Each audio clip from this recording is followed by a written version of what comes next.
I'm Lee. Let's get started. So welcome everyone. My name is Liz Norell and I'm a political science professor at Chattanooga State Community College. I was asked to join as moderator for this series of voter education panels today by the Hamilton County Voters Coalition. So we have two panels today. We will be beginning with a panel on the 4 constitutional amendments that Tennessee is considering this year. And then our second panel will be about women, healthcare, and the election. I want to start just by thanking the Hamilton County Voters Coalition founder, Dr. Eberlina Holmes, for her vision to start the HCVC, along with the chair and the administrative team members, all of the volunteers, and more than 30 or so partner organizations for all of the work they do to engage people in Hamilton County in voter participation, voter education, and do all of this as a nonpartisan coalition. So thank you for being here. As I said, our first panel today is going to consider the 4 constitutional amendments. Very briefly, I just want to give you an overview of what those are, and then we have 3 panelists here today to talk about those. The first amendment that you'll see on the ballot creates a new section in the Tennessee Constitution that would forbid any entity for refusing to employ someone based on membership in or the lack of membership in a labor union. So this would take Tennessee's existing right to work law and add it to the Constitution. A yes vote on this makes it unconstitutional in the state of Tennessee for anyone to refuse employment to someone, sorry, it makes it constitutional for anyone to refuse employment. No would leave this out of the Constitution. And we have some people who will talk about this more in just a few minutes. The Second Amendment adds language to the state constitution clarifying the process for how a member of the state General Assembly would become acting governor should the current governor become incapable of performing his or her duties. It also creates a process that would allow a majority of commissioners within the state's executive departments to declare a sitting governor is unable to perform his or her duties, similar to the way the 25th Amendment works in the United States Constitution. So a yes vote here does add these details. A no vote leaves the system as it is. The third amendment that you'll see on the ballot deletes language in the Tennessee Constitution that prohibits slavery, except in the case of a person who has been, quote, duly convicted of a crime. It would add language that says that slavery and involuntary servitude are prohibited. So a yes vote here makes it unconstitutional in Tennessee to require prisoners in Tennessee prisons to do work without pay. A no would make it constitutional for prisons not to pay prisoners for their work. And finally, the last amendment deletes a section of the Constitution that prohibits priests and ministers from becoming a member of the state Senate or state House of Representatives. So a yes vote here makes it constitutional for priests and ministers to run for state office. A no vote continues to make that unconstitutional. That's a nice quick overview. Let me introduce our 3 panelists. Dr. Sekou Franklin is a professor in the Department of Political Science at Middle Tennessee State University and has written several books. Currently the president of the National Conference of Black Political Scientists. Thank you for joining us, Dr. Franklin. Dr. Bill Taylor is an associate professor of sociology at Chattanooga State Community College. He trained as a political economist and studies labor organizing and social movements. He's also the East Tennessee representative on the executive board for the United Campus Workers. And I learned just before we started that Bill has surfed in the waters off 5 of the 7 continents, which is pretty fascinating. Welcome, Bill. Finally, Melody Shekari, we're lucky to have her. She's an attorney and a community advocate. She's a daughter of immigrants raised in Chattanooga and got her degrees from Bentley University, from the University of Washington, and from the University of Southern California. She works in Chattanooga after completing a fellowship in the mayor's office. And she also ran for political office, so she's no stranger to election time. Most of her practice today is in criminal defense and civil contract matters, and she's licensed to practice law in both Tennessee and California. So with that, I'm going to invite Dr. Franklin to share some thoughts about these four political amendments for the next 10 or 12 minutes or so. You have the floor.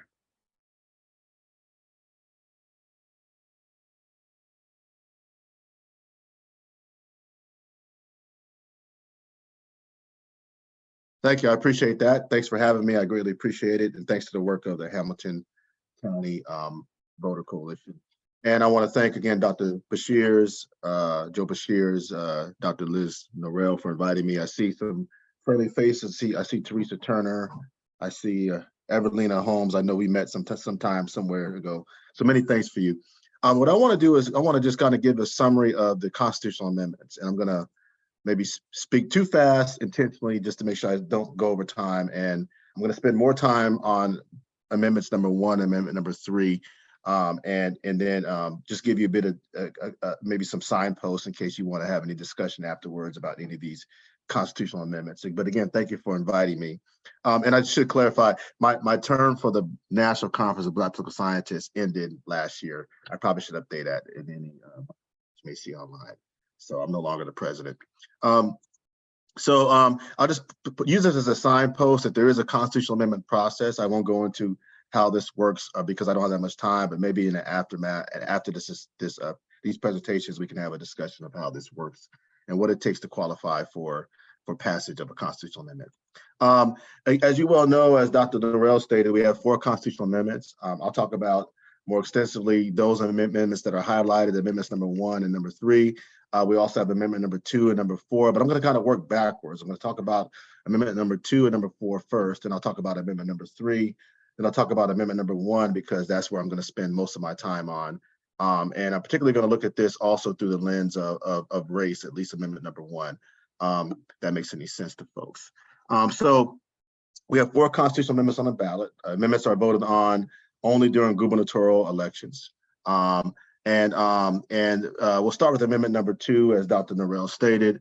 Amendment number 2 creates a succession plan in case there is the temporary removal or temporary absence of a governor. So if you look at the current Tennessee Constitution, the current Constitution has a process in which if a governor is removed, has to resign from office or dies in office, there's an automatic succession plan in place. But what amendment number 2 will do is it will add a succession plan in the event that there is the temporary removal of a governor. If the governor, for example, has to undergo an operation or has to leave office on a temporary basis, that power is passed on to members of the Tennessee General Assembly. So what it does is that it offers what I call a constitutional fix.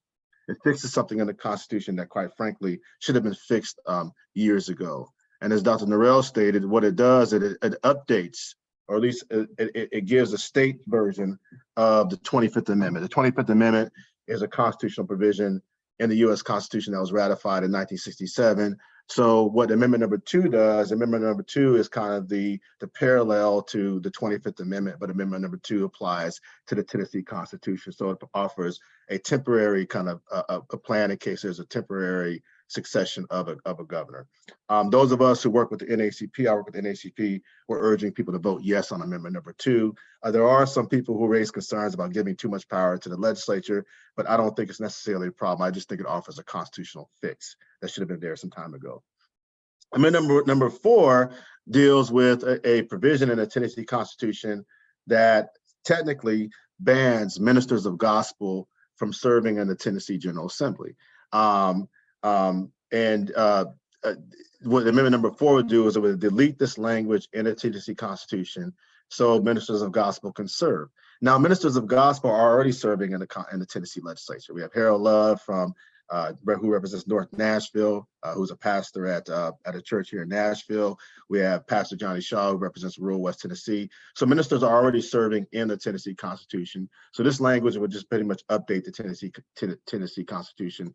And it's also important because The United States Supreme Court actually took up a case in 1978, Reverend Paul McDaniel, in which the United States Supreme Court said that it is unconstitutional to ban ministers from serving in the Tennessee General Assembly. The problem is that for the Tennessee Constitution, it was never deleted. That language was never deleted in the Tennessee Constitution. So what Amendment number 4 does, and again, it offers a constitutional fix. It, for the most part, corrects an issue that should have been corrected a long time ago in the Tennessee Constitution, and really complements what the United States Supreme Court stated, in which ministers of gospel can actually serve in the Tennessee General Assembly. I hope that makes sense. But again, it offers what I call a constitutional fix by deleting that language in the Tennessee Constitution. And then we have amendment number sorry about that. And then we have amendment number 3. And amendment number 3 again would prohibit involuntary servitude and slavery in Tennessee, and particularly prevent the enslavement or involuntary servitude of people who are formerly incarcerated or who are incarcerated. This is an amendment that was carried or pushed forward by a group called No Prisoners Exceptions that began working on this as early as 2015 and 2016. This is an amendment that does have bipartisan support. So you see persons from Senator Bob Corker, former Senator Bob Corker, to State Senator Brenda Gilmore, Mayor Lee Harris of Shelby County, all supporting the passage of or the ratification of amendment number 3. So it does have bipartisan support. Those persons working in rights restoration believe that if amendment number 3 is adopted, then it could actually have a spillover effect on a whole range of issues that affect people who are formerly incarcerated and who are incarcerated. So we can look at issues of collateral consequences and visible punishments. So we know that those people who are formerly incarcerated face a series of collateral consequences in the area of housing, politics, economy. Sometimes they're denied financial aid. Sometimes they're denied access to jobs because of the way contracts are written. So those persons working on amendment number 3, and have really been frontlining this effort for the last number of years, have made the argument that, again, if amendment number 3 is voted yes, then it could have a spillover effect and improve and address a series of issues and concerns dealing with rights restoration. Again, that has bipartisan support, and so we're saying vote yes on amendment number 3 as well. And then you have amendment number 1, which I think is the way it's shaping up is, I'll spend my last 3 or 4 minutes on this, is the most contentious and controversial amendment out of the 4. And it's the one that has seen the most vigorous opposition, not to be partisan, but from conservatives. Amendment number 1 would add what's called right to work language in the Tennessee Constitution. And it would inhibit the ability of labor unions to essentially operate effectively in the state of Tennessee. And that means for us in layperson's terms that it would undermine democracy in the workplace. So for your audience, I want to emphasize this point. When we talk about democracy, we only talk about democracy, or we mainly talk about democracy in the voting booth. But there's also something called democracy in the workplace. And if amendment number 1 is ratified with a yes vote, it will undermine that democracy. Right to work is a code word, which basically means anti-labor or anti-labor unions. It was adopted, states were allowed to adopt right to work policies in 1947 with the Taft-Hartley Act, which undermined the National Labor Relations Act. And as a consequence, in 1947, Tennessee was one of the first states to adopt an official right to work law. It actually began pushing for that law before Congress actually finished voting on that legislation. So Tennessee is one of the first states to adopt a right to work law. What this amendment will do is it will enshrine right to work in the Tennessee Constitution. And you may ask, why are they doing this? Well, maybe it's a response to the federal government and the belief that the federal government may pass pro-union legislation. We know that there are union fights in Chattanooga with the Volkswagen plant. We know Ford is coming into rural West Tennessee. So we know that these issues around unionization and collective bargaining are going to come up later on. But we also have argued that if this amendment is enshrined in the Tennessee Constitution, then it could affect issues that deal with both not just labor unions, but also workers who may not even be in labor unions. So we know that Tennessee also is a state where there's a high number of workers' compensation claims. There's about 80,000 on average. We have one of the weakest workers' compensation laws. We have a number of fatalities on the job, 140 fatalities on the job. So the ability to protect workers on issues such as guaranteed retirement, family and medical leave, workers' compensation claims, occupational safety. We know that when you have strong collective bargaining agreements, when you have strong labor unions, when you have democracy in the workplace, it also allows workers, both union and non-union, to have better protections on the job site. And what this language will do, we believe, is if it's enshrined in the Tennessee Constitution, is that it will send a message to corporations that worker protections could be undermined. And finally, what I'll say about Amendment number 1 is African Americans, in particular, civil rights groups, have been on the front lines of opposing right to work laws from the very beginning. People like A. Philip Randolph, the NAACP, people such as Martin Luther King Jr., the Southern Christian Leadership Conference have all been the most vigorous opponents of right to work laws. And in fact, Martin Luther King Jr. stated that wherever right to work laws have been passed, you find that wages are lower and job opportunities are fewer and there are no civil rights. A. Philip Randolph, the most prominent African-American labor leader of the 20th century, probably in the history of this country, made the argument that those persons supporting right to work laws are the exact same people that are supporting the Ku Klux Klan. That is the Ku Klux Klan, the White Citizens Council, those groups that supported the most vigorous anti-Black Jim Crow legislation were on the front lines for supporting right to work laws. So what we have argued is that right to work laws and anti-civil rights provisions are connected at the hip. And so we're arguing that we should vote no on Amendment 1, in part as a way to save workers and also to support cross-racial worker solidarity.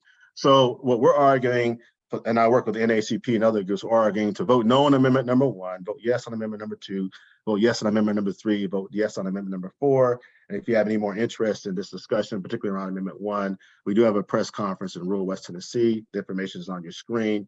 And you can also view it through a live stream on Facebook through various sites. So again, I want to thank the Hamilton County Voter Coalition for inviting me, and I'll entertain any questions maybe after all the panelists are done. Thank you.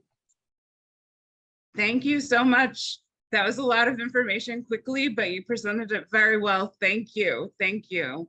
We're going to go next to our panelist, Dr. Bill Taylor, for any remarks he would like to add to that. Tough act to follow, Bill. Yeah, that was tough. Dr. Franklin, so much. Thanks so much for covering that, introducing Amendment 1. I'll see if there's anything I can add to that. I'm not sure that there is. I especially appreciate your point that workers' rights are civil rights, right? And the data really bears that out too, that when we're talking about unions and incomes, especially unions and workers' organizations and legal protections for those workers, especially benefit the most marginalized workers. And so I appreciate you hammering that point home. That's beautiful. All right, so I'm Bill Taylor. This is a scholarly interest to me, but it's also a personal interest. So I've learned a lot about unions and union organizing and legal stuff by reading books, but I've learned even more by actually doing it, right? So I've learned more through action than I ever have reading books, but it's good to do both, right? So anyways, let's see what can we say about right to work and Amendment 1. So you got a little bit about what Amendment 1 is first, and basically what it's doing is enshrining these right to work laws in the Tennessee Constitution. In terms of labor law, it's one way to think about what is happening with this right to work law. And the way that it's sold to you, I think it's important to acknowledge the rhetoric. The way it's sold to Tennessee workers is, hey, the union can't tell you what to do. If you don't want to join the union, you don't have to. And it's sort of sold in this kind of libertarian message. And on the surface, fine, right? I don't want people telling me what to do either.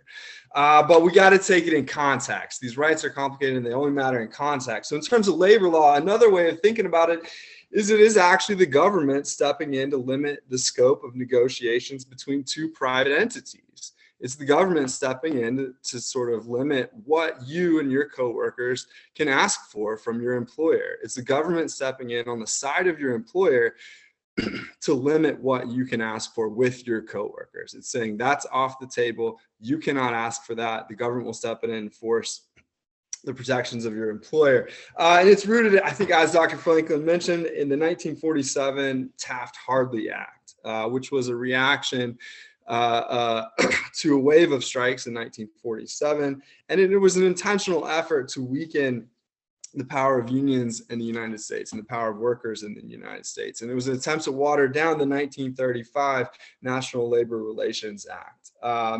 Tennessee passed its right to work law that same year in 1947. So a couple of things I want to talk about is to understand this in context, we got to understand, what do unions do and why would we need this thing in the Constitution when we've already had it in law since 1947? On some level, like, what's the point, right? This has been around for 70 years. Why do we need it in the Constitution anyway? So there's two big questions I kind of want to set up. All right, so how is this limiting the rights of workers? It sets up incentives, right?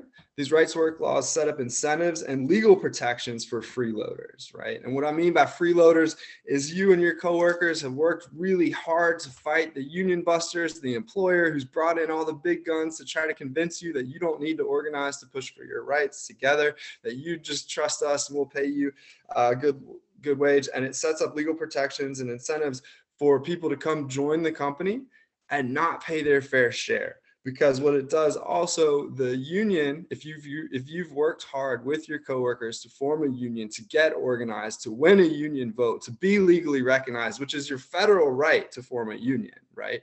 It's your federal right to do that. What the right to work law sets up is a situation where you cannot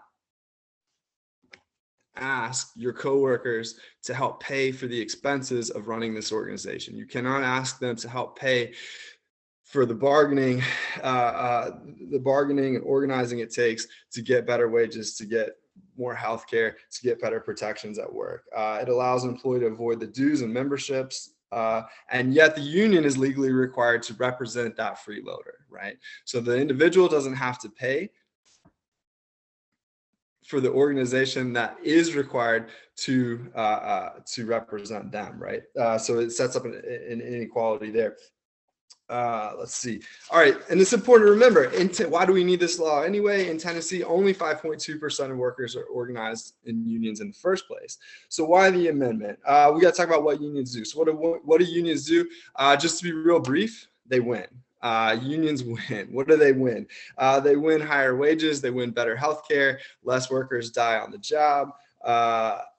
And not only do unions win for themselves, they win across the board. So states that have right to work laws make on average 15%. Workers in states that have right to work laws make on average 15% less than workers in states that do not have those laws.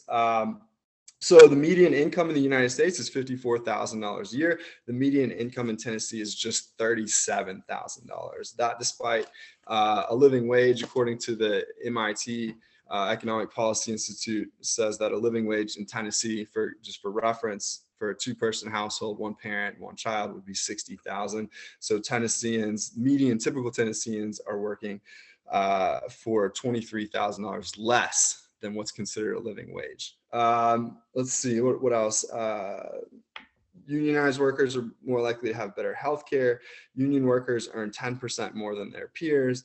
And unionized sectors, right?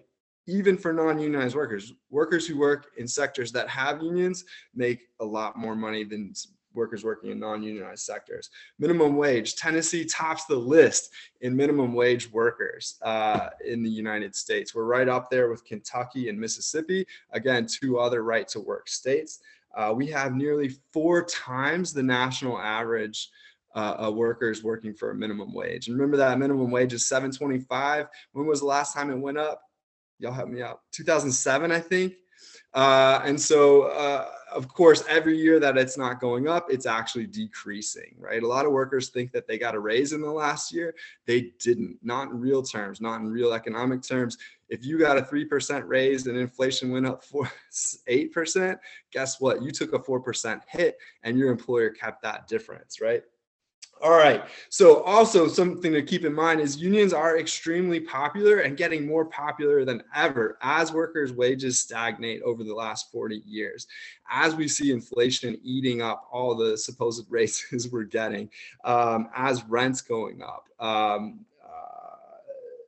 the favorability of unions keeps increasing, right? A recent Gallup poll said 71% of Americans view unions favorably. That's the highest since 1965. That number is even higher for young folks, right? Extremely popular for young workers who know good and well that they're vulnerable. And especially in states like Tennessee that have extremely weak labor laws and labor protections. Tennessee is an at-will employment state, which means that your boss can fire you for any reason, no due process whatsoever. They just woke up one morning, didn't feel like paying you that day, they can fire you. And so in a very real way, for workers in Tennessee, the only real protections that we have in some real ways are unions, right? And when I say unions, I mean each other. That's what a union is, right? A union is a collective of workers that get together to bargain for fair pay, for better working conditions, for safety, and for decent treatment.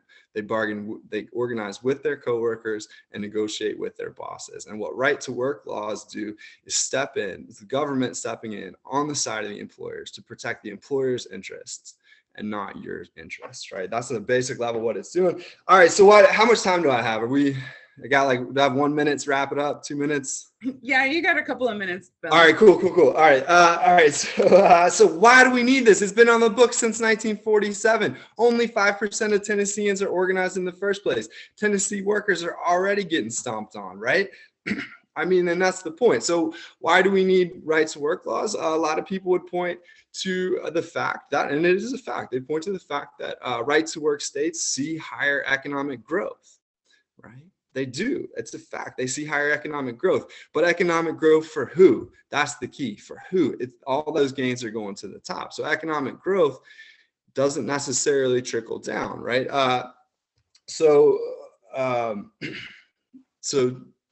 And where is that growth coming from? That's important to remember. That economic growth isn't just being manufactured out of thin air. What that economic growth is it's employers seeking the lowest wages that they can. So when your politicians, your elected officials get out there and they brag about the big companies that they're bringing to Tennessee, guess why they're coming to Tennessee? And they will tell you why they're coming to Tennessee. They're coming to Tennessee because they don't have to pay you anything, because we have some of the lowest paid workers in the nation. And so what this turns into is essentially a race to the bottom, right? So which states can sell their workers out the most in this race to the bottom to attract these big employers, which do create economic growth, but that economic growth does not filter down to workers or their kids or their families. So we also, for example, in addition to having some of the lowest wage, highest rates of minimum wage workers in the country, we also have one of the highest rates of childhood poverty in the country. So for a state that likes to talk about family values and how much it cares about kids and babies, well, let's talk about that. Our kids and babies are suffering through the vicious, absolutely vicious throes of poverty at a higher rate than almost any other state in the nation, which is directly tied to the incomes of the working people and their families, which again is directly tied to unions. So just to share 2 graphs with you, if I could, and it does not get any cleaner than this. Wait, hold on. Let's see if I can.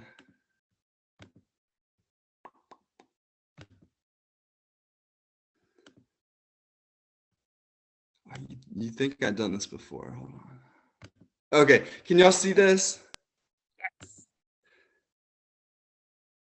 Oh my gosh. We see it. Okay. So anyway, sorry, it's not great. But the first graph here, slideshow, there we go. All right, slideshow. So the first graph, union membership rate and middle class share of income. Again, and when you're talking economics, it doesn't get any clearer than this between correlation, right? These 2 variables are correlated. As union membership rates decline, middle class share of income declines. Extremely strong correlation. So what we see, 1967, union membership declines, and so does the share of income going to the middle class. Also, where is that money going? If the money's not going to the middle class, where could it possibly be going? Maybe it's going to all those welfare recipients. Nope, that's not it. As union membership declines, where is it going? It's going to the top 10%. So again, if you look, when union membership rates are low, there's more money going to the top. When union membership rates are high, there's more money going to workers and to the middle class. And as they decline again, starting especially in the 1970s and 80s and increasing today, more and more of that money is going to the top. So again, it doesn't get any clearer than that. in terms of economic data. So last thing, why is this happening? Why do we have this law? We know that Tennessee families are struggling. We know that union rates are low. We know that workers already don't have much power. So why throw this thing into the Constitution? Well, I think two reasons, a couple reasons. I think one, because they can. They think they can do it. They think they can win. And so why not put it in the Constitution? Because once it's in there, it's going to be harder to get out, right? It's anti-democratic, right? They're in power now, but they know they might not be in 10 years, right? Because unions are more popular than ever, and they're especially more popular with younger voters. And as those younger voters get older, they're going to start voting more. And hopefully, if the president is any indication, they're going to start unionizing more. And when they want to take that law off the books, it's going to be much harder for them to do, even if a majority of Tennesseans want it. So it's part of what it is. People in power now want to enshrine this law in the books so that people in the future cannot change that law, which is extraordinarily anti-democratic. It's also important to look at the previous two governors, both of whom I don't know how to say this nicely. All right, they had rich daddies who started big companies that they got to inherit. They inherited tons of money, tons of power, tons of position. They use that money to transition into political power. They use that political power to get more money. One of the nice things about money, you can use it to buy stuff, but you can also use it to buy more power. And once you buy power, you use that power to get more money, and so on and so forth, right? So the previous two governors were big supporters of this. It directly benefits them. It directly benefits their net worth, their family's net worth. The more power they have as employers and inheritors of these large corporations, the less they have to pay workers, the more it directly increases their net worth. It's being backed by big outside interests like the American Legislative Exchange Council, a lot of sort of conservative, like pro-business lobbies, Chamber of Commerce's and stuff like that, who, again, are paid by wealthy people to make wealthy people wealthier. They do not represent workers, right? Unions represent workers. Yeah, so it's essentially, I'll wrap it up here. So essentially, right to work is not right for Tennessee. Right to work weakens unions and weakens one of the only protections that workers have, and that's each other. So anyways, that's what I got. If you got questions on it, I would love to answer those at the end, right, Liz? And I'm excited to hear what the next few speakers have to say. Thank you, Dr. Taylor. Our final panelist for this hour is Melody Shekari. Melody, you have the floor. All right, can everybody hear me? We're good. Great. I'm really glad I didn't prepare any extensive PowerPoints because the first two speakers were fantastic and I think really laid out a lot of the arguments. I just wanted to talk a few political/legal points that I think are really important to remember when voting or considering these amendments. I will start with the right to work law. I think if you've been kind of keeping track of the way that this discussion has been going, there's been a lot of fear generated about the federal government coming in and wanting to change the laws, and so that's why we need this constitutional amendment for a right to work. And I think if you've been tracking the way that laws and maybe some political strategy has been going, there is an effort to concentrate power in the state governments. And one of the ways to do that is to put things in your state constitution that then can't be challenged in the ways that that they might have typically in the past.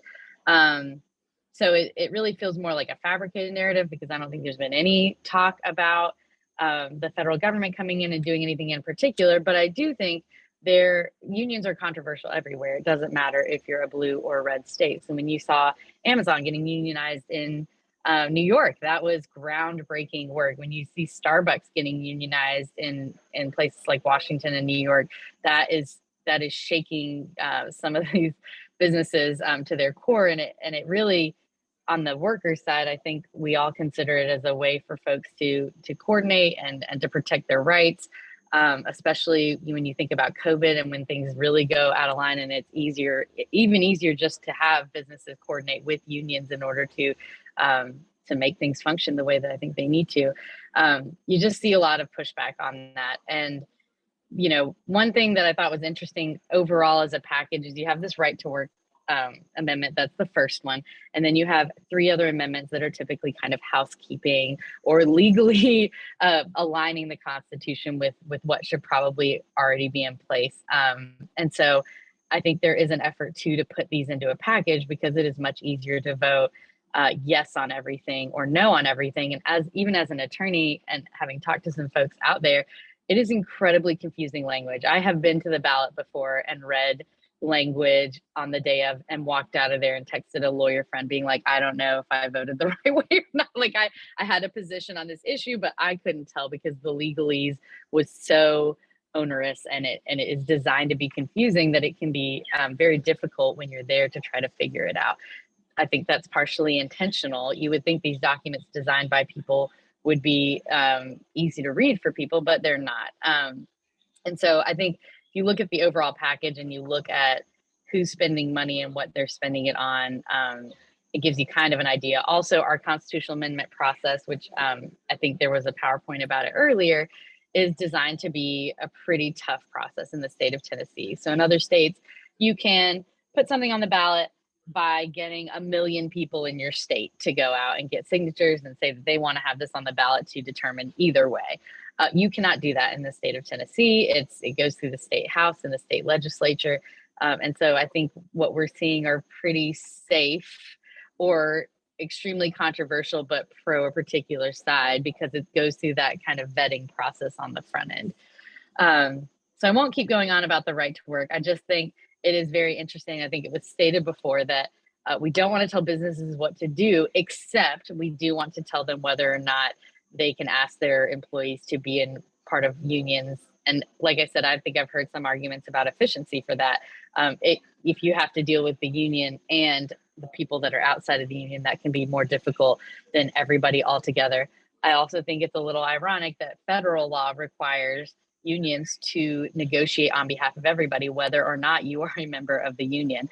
And so we're telling unions what to do, but we aren't telling businesses, and we aren't even letting businesses decide if they would like to engage with a union with their worker population or not. Just quickly on the rest of it, like I said, it seems like housekeeping. On amendment number 2, there were provisions in place for if a governor died or resigned, but there was nothing in place for a temporary illness. For example, we just had a COVID pandemic. If they had gotten COVID and it was particularly bad, there wasn't really a method in place to determine who was going to do what. And I think we all know COVID is kind of considered more of a temporary thing at this point. And so what do you do about things like that? It just kind of cleans that up and provides a line of succession. I am interested to see on the political side how heated these elections will get. I know they kind of do behind the scenes on who gets elected House of the Speaker. And this does clarify some of the legal issues with whether or not if the Speaker of the House has to resign before they can, this law is saying no, they don't have to resign for something that's temporary. And it also kind of separates out the duties so they can't kind of double dip on duties, which I think makes a lot of sense. And so as far as I can tell, it just kind of clarifies something that was not very clear in the past. Obviously, the Third Amendment, we were hoping to see things on the federal level and we haven't yet, but I think it is something that, I think we've seen kind of widespread support from all sides on that one. And on the fourth one, the Supreme Court has already made it illegal. And that, I am sure that if there was a way to get some folks out of the state house, other folks would have made sure to take those legal avenues. And so I think it is, again, more of a housekeeping. We have people that are clergy that are in the state house. And it is also, I think there is a balance of like separation of church and state versus being, having representatives. But like I said, the Supreme Court already kind of ruled on that. Overall, I think because it's so hard to get amendments, I think we kind of discount how important they can be. And I think we've seen on other issues, such as women's health, there have been times when constitutional amendments have gone through and those had impacts many years later. For example, in 2014, a constitutional amendment was put into place. There was an injunction. There was a lot of other legal things that happened, but overall, not a very good thing, and also very hard to repeal because you're going to have or to change basically because you have to have the state legislature on your side in order to do that and get the understanding of your entire population. Another really important thing that I thought about when I was evaluating some of these is how many votes you need to actually get something passed. So you actually need a majority of the people that voted. And so if you do not vote on these amendments because you don't know or don't care, that actually can be a bad thing if you're trying to pass it, because it does require more yeses than nos of the total voting population. So I think we need to remind folks that they do need to vote on these and to get that information. And that was basically all that I had. So I thought we could go to questions a little early, maybe. Thank you so much. So I have a few questions, and if there are others who have questions, you're welcome to put them in the chat and we'll address them. The first question that I want to ask, and you know, I would open this to any of our panelists. Should that First Amendment pass, what steps might employees take to preserve language that they might have in memoranda of understanding?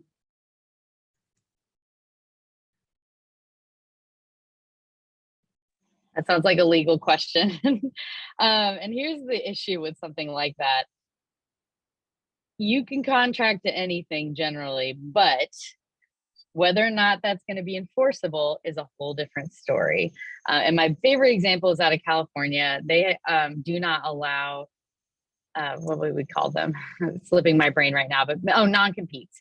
In the state of California, a non-compete clause in a contract is null and void. It does not mean a darn thing. You can go to court and nothing will happen with it.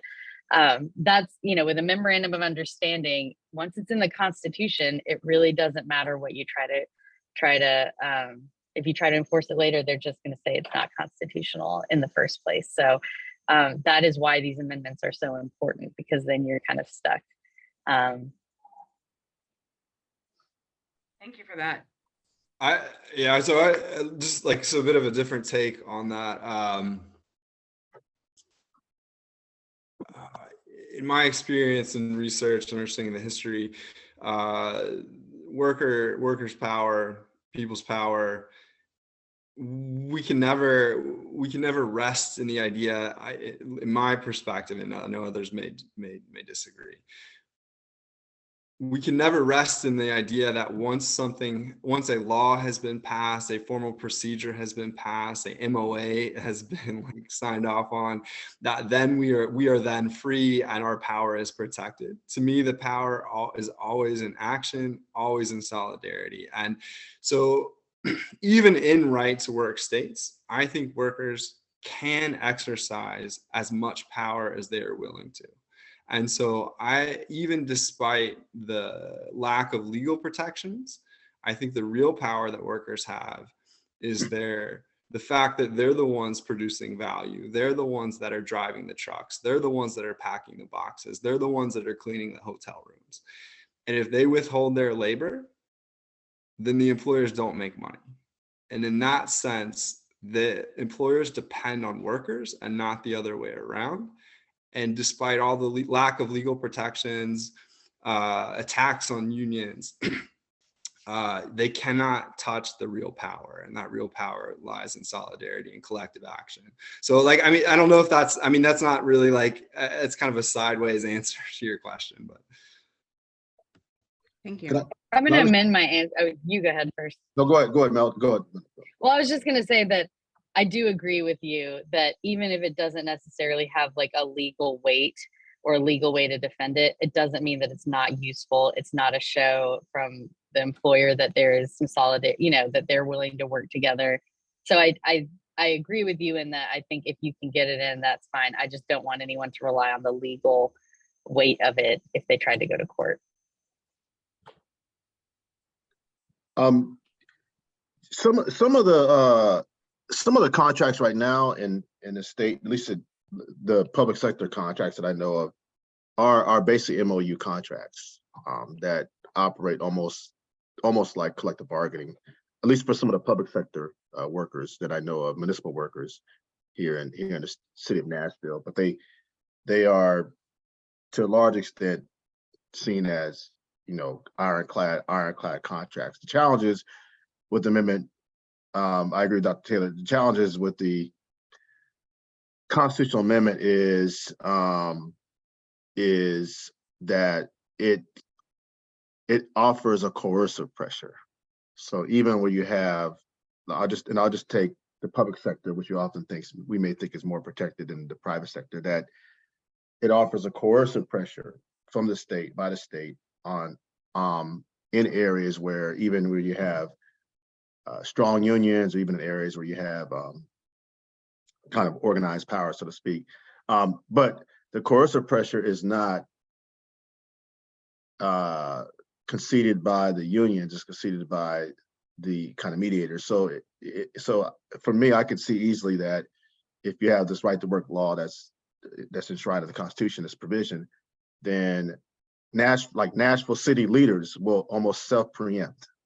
They almost say, well, we can't negotiate an MOU, or we can't negotiate a union because the state says X, Y, and Z, even when the state won't intervene. So a lot of the city leadership and the Chamber of Commerce and elected officials will oftentimes self-preempt. That means they will not actually be good partners when the state actually makes a decision, or if the state were to enshrine the right to work provision, even though they could actually resist, And so I'm hoping I'm making any sense. I can see, for example, the transit workers, Amalgamated Transit Union, may come up for a new contract. SIU, which represents, for example, Parks and Recs, may come up for a new contract. Steel workers in our town represents, for example, they used to represent bus drivers, for example. And the city officials, Chamber of Commerce, city officials, Metro Legal Department may say, well, we can't necessarily negotiate in good faith because the state now has a right to work provision, when they really can negotiate in good faith. That is that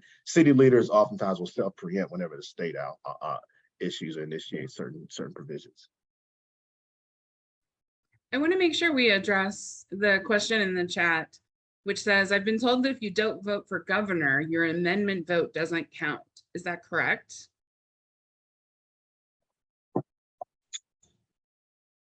I could take that question. I'm sure, Melody. No, it's not correct. And I hope I get my facts. But it's a myth that's out there that says that if you have to vote for governor for your vote for a constitutional amendment to count. And it's a myth, an argument that's being advanced by some of my closest friends. There is a provision in the Constitution that says, as Melody stated about you have to get a majority of the total number of votes cast for the governor. But the reason why that argument is out there is because I believe in 2014, some people believe that thousands of votes were mistakenly discarded that fit that category. And the courts came in and addressed that issue.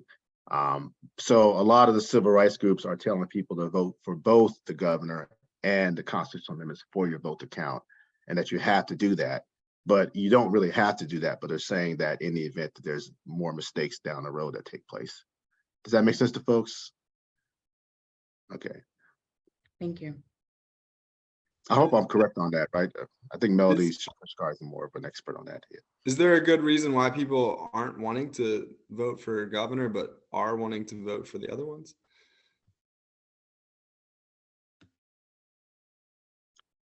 I think that's the question that we see a lot of. And I believe you're correct. You don't have to vote for governor in order for your vote to count on any of the other elections. But yes, I would encourage everybody to vote for all of them, because the only way you could truly not really have your vote count is to not really vote for anyone at all. And so, we're in on every other position on the ballot, you do not have to have the majority of the votes cast. You just have to have more than the other person on November 8th. But on the constitutional amendments, I think because of how important they are, they have a higher threshold, and that makes sense. And by the way, if you don't vote, that's a no vote, is actually basically what that counts as for constitutional amendments. And the majority is classified as 50 plus 1%.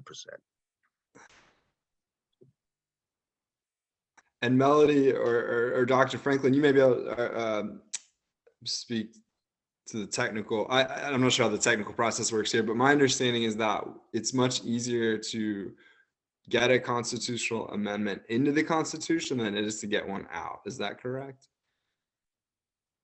Do you know? Well, it's difficult for both because they both, like, for example, Amendment number 4, you're getting something out of the Constitution. So whether you're going to delete or add something to the Constitution, it's going to be the same process.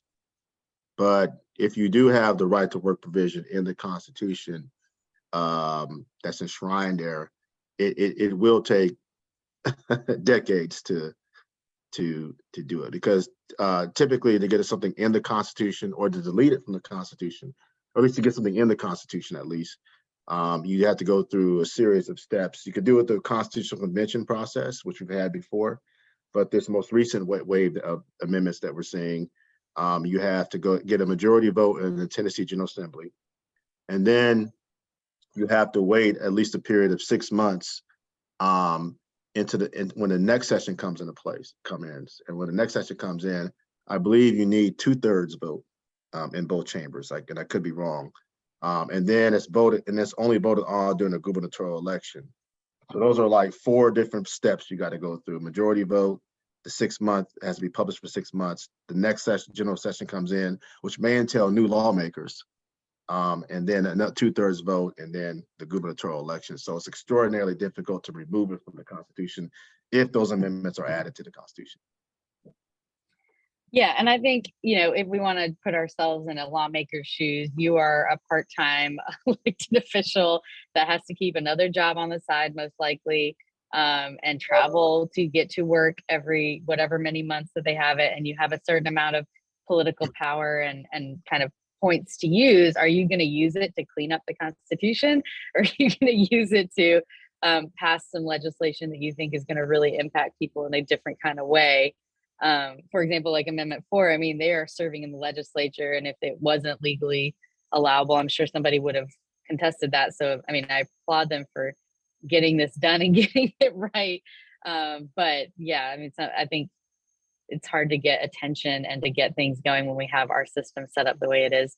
I will just make a plug for Dr. Norell too about, like, there's a lot of resources on the Hamilton County Voters Coalition Facebook about these. Maybe if you're not an auditory learner, as I'm not, you might want to read some things about the amendments or the amendment process and why it's so onerous. You can do that by going to their Facebook, where this will also be posted for folks to share. And to point to Melody's position, the only reason why we have Amendment number 3 to slavery is because of activists. Now, I'm full disclosure, I'm ambivalent about the framing of the Yes on Amendment 3 campaign, quite frankly. And I wish there was more solidarity between Amendment number 3 and Amendment number 1, because we see all kinds of ways in which formerly incarcerated persons operate as second-class persons in the workforce. And there's multiple examples of that. And I think that some of the Amendment 3 narrative has been watered down, and I can go on and on about that, but I reveal very ideological and partisan leanings, or at least ideological leanings. But it wasn't because Bob Corker or Bill Lee or all these other folks, even some of the Democratic lawmakers wanted it. Is because activists that were in the prisons found this flaw. Also at the time in which the movie documentary called 13 came out, I think, and they worked this. I remember being in a meeting in 2016 at I'm not from Fisk, but at a Fisk alumni event in which this was being pushed back in 2016. So, so to this point, lawmakers aren't out there rushing to make amendments and fix the Constitution when they should be fixing it.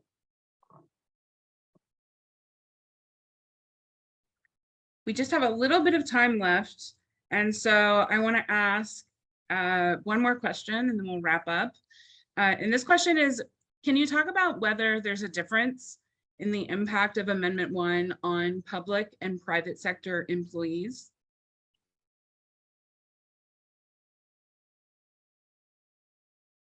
Go ahead. You want to go to? I was gonna leave that up to the legal experts. Well, I mean, I have my perspective, but it may differ from other folks. I mean, from my perspective, it's the difference is the coercive power. That's just my perspective. I think that, you know, just being around elected officials, the state has coercive power. That means the state will coerce or encourage lawmakers to enact policies or to not fight policies under the threat of under a range of threats. And oftentimes those lawmakers will concede or bow down to those threats, even when they can fight them. So if you think about the Tennessee comptroller came into the city of Nashville, came into Tipton County, think about that kind of coercive power. Think about the kind of coercive power when you have public sector contracts or MOUs that are up for renegotiation. For example, parks and rec workers, transit workers.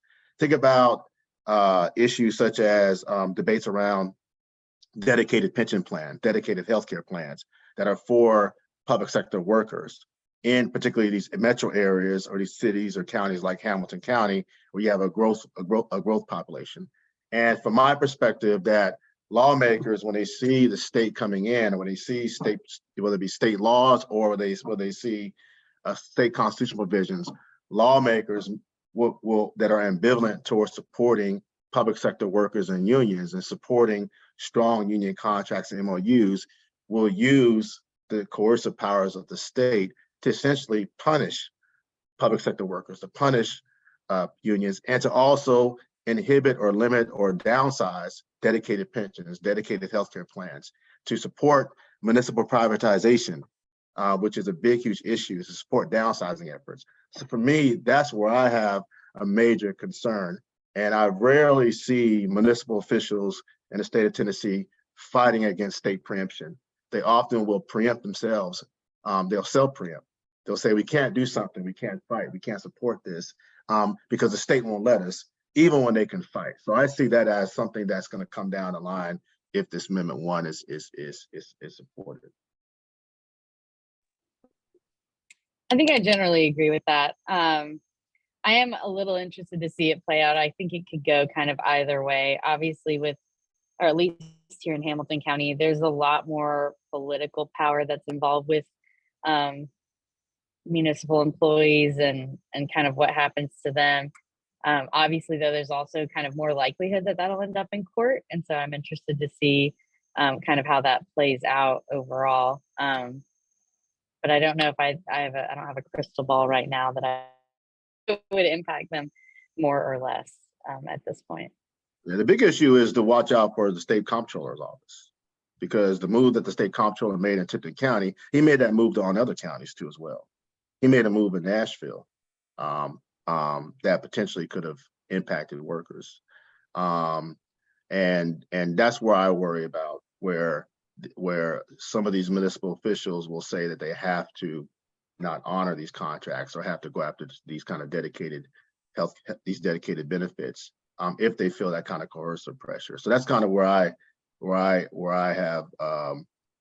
have concerns about. And a lot of the privatization, I mean, I was involved in a fight with I was assisting SEIU against an anti-privatization effort that occurred 7 or 8 years ago in the city of Nashville, in what might be outside of Memphis the most progressive city.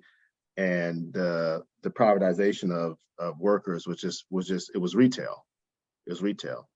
5 employees here, 5 employees in ES, 5 employees in Parks and Rec, 5 employees over here, 5 employees over there. Then they brought in a Pew Foundation study of health benefits, dedicated pensions, to try to justify empirically why these privatizations needed to be cut. So I worry that this right to work will offer that kind of influence to those folks and those forces in these pro-growth cities that will undercut union power. That's what I worry about. Yeah, and I would just add to what y'all are saying that we at Chat State, we were also in UCW, United Campus Workers, we were deeply involved in that some of those privatization efforts that were happening under Governor Haslam to take public sector jobs that are stable jobs that have good benefits, and basically sell those out to private companies, which would turn them into sort of precarious, low-wage jobs, and the companies would keep the difference. We were deeply involved in that fight, and one thing I would say, at least in my efforts, I've never gotten to work. I've never been in a union in a state that protected workers' rights and afforded unions legal protection. So I kind of just don't know what organizing in that environment looks like or feels like. But what I do know is that even in organizing in this sort of political landscape in which the laws are not designed to help workers, you can still win. So Dr. Franklin, did y'all win that battle?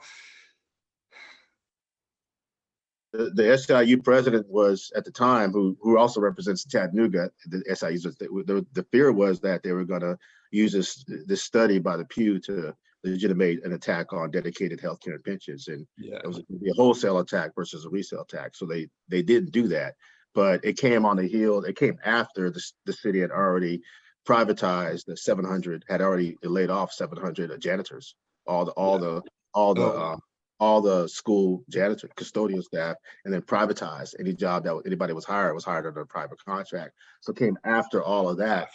So it took us, we got hit hard. We got hit hard by it. So we were able to get out ahead of it in the community college world. We were able to get out ahead of that privatization effort, and it was a massive win for us. We organized at the campus level, at the state level. We wrote op-eds. We got out to the city commissioners. We met with college presidents, and we made our case and said, hey, this is bad for our campus. This is bad for our coworkers. This is bad for working families in Tennessee. And we were able to win, and we were able to win without legal protections. We won because we did something with our coworkers, and we made that change ourselves. And so I guess just to sort of again, I don't want people to think if this thing passes. I honestly, I don't. My honest, if I'm just being really honest, I don't think it's going to change much. To me, it doesn't really change the landscape. If it passes or not, it doesn't really change the landscape of organizing for workers' rights in Tennessee. They're already crappy. We already are being pounded on the legal fronts. Bill, I'm going to interrupt you right there to say, we're out of time, and I know that we could talk about this for so long. I know, but what you're talking about and what Dr. Franklin has mentioned and what Melody has mentioned, I think reinforces something that I think is really important, which is that our voices and our engagement can and does make a difference. And that is why we're all here today. So thank you to Dr. Franklin, to Dr. Taylor, and to Melody Shekari. I'm going to turn it over to Theresa Turner, who has just a few things to say before we wrap up this panel. Not to delay your time very much, but to thank the panel members specifically for your expertise and for your time, and encourage you to stay on the battlefield. And I also like to thank the participants today. If you weren't able to get onto the Facebook page for the Voters Coalition, this was recorded, so we'll link it to that so you can go back and take a look at it if you would please. And I would ask Dr. Evelina Holmes to give us some closing remarks to encourage us to stay in the lane that we're in to do what we need to do. Thank you, Dr. Liz Norell, for moderating. We couldn't have done this without you. This has been fantastic, because the only way we can get people motivated to get to the polls to actually cast their ballots and vote is that they are educated and they know why. And we have to keep people civically engaged. This has been a fantastic explanation and description and dialogue regarding those 4 amendments. And I'm glad that we do have it recorded so that we can share it with those people who are thoroughly confused. I get calls all the time. And again, thank you so much for taking time out of your busy schedule to be here to explain this to us today. Thank you. And finally, I've left out the most important person, who's Joe Boshears, who is our voter education lead, who pulled this all together. So Joe, no slight on your part. We just thank you for what you do every day. So I'm glad to be a part of the team. You all have a beautiful day, and we'll be staying on for the next segment, which will also be facilitated by Liz. And you all have a great day. Those Yeah, of you so that will be leaving. we're just going to be quiet until about 12:15. So if you're going to stay around, and I hope you will, feel free to take a break, turn off your camera, get some water, whatever you like. And we will begin with our next panel at 15 after. Thank you so much. Oof.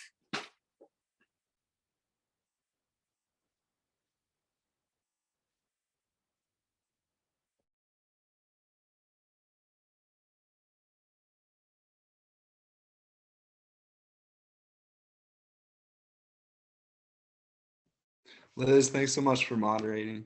It was great. Thank I gotta you. go. Yeah. Thank you. Now I'm gonna head on out, okay? We appreciate you so much.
If you are here for my class, actually, let me just pause the recording. This meeting is being recorded. So many voices. Welcome everyone to our second panel today. My name is Dr. Liz Norell, and I'm a political scientist at Chattanooga State Community College. And I was asked by the Hamilton County Voters Commission or Coalition to help moderate two panels today to help our voters prepare for the upcoming midterm election. In our first hour, we talked about the 4 constitutional amendments that Tennessee voters will see on the ballot. And in this hour, we're going to have a conversation with a few of the expert members of our community on the topic of women, healthcare, and the election.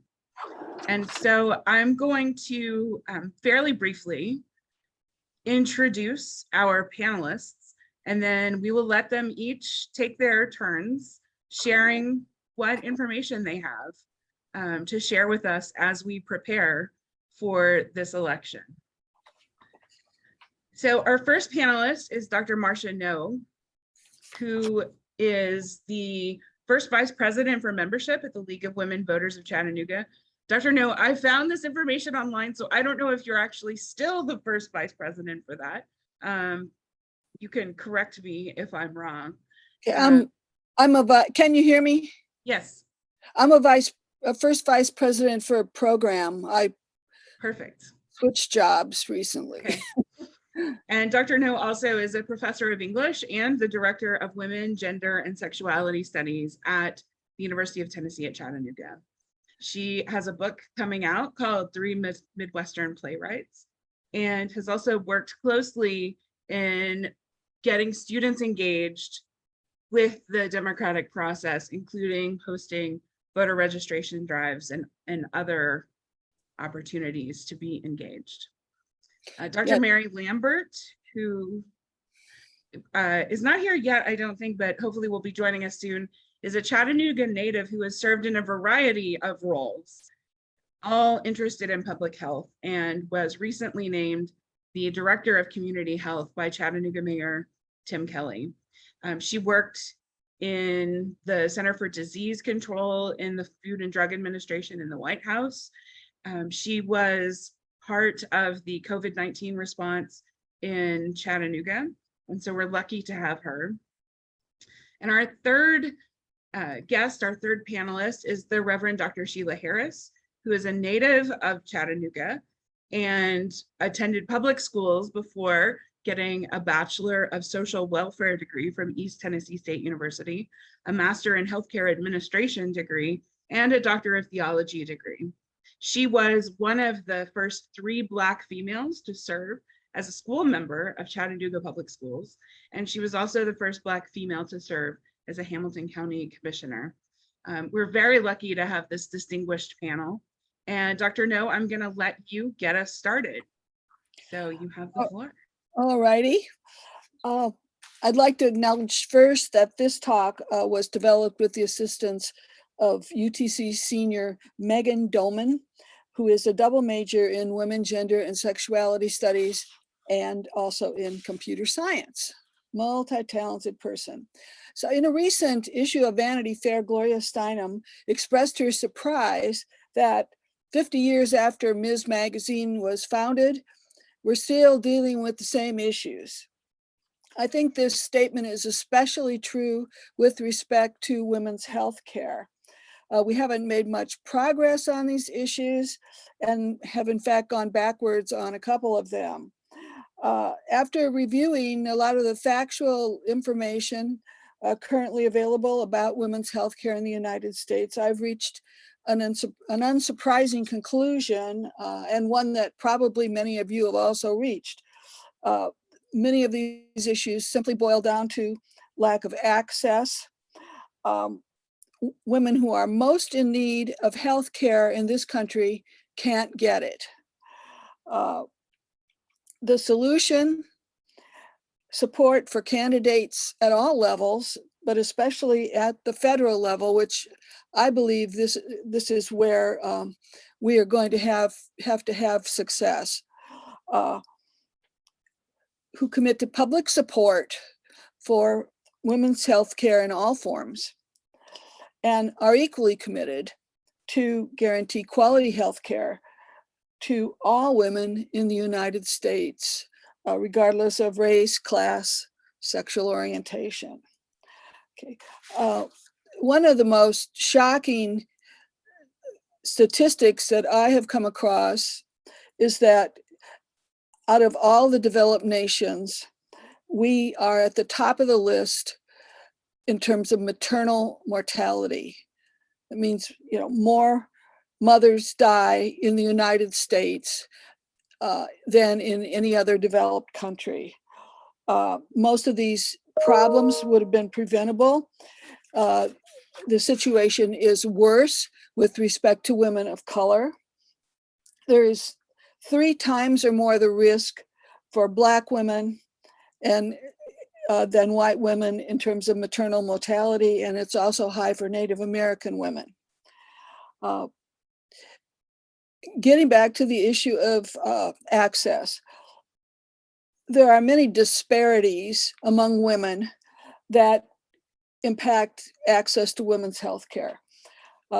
Disparities in education, knowledge about nutrition, knowledge about birth control.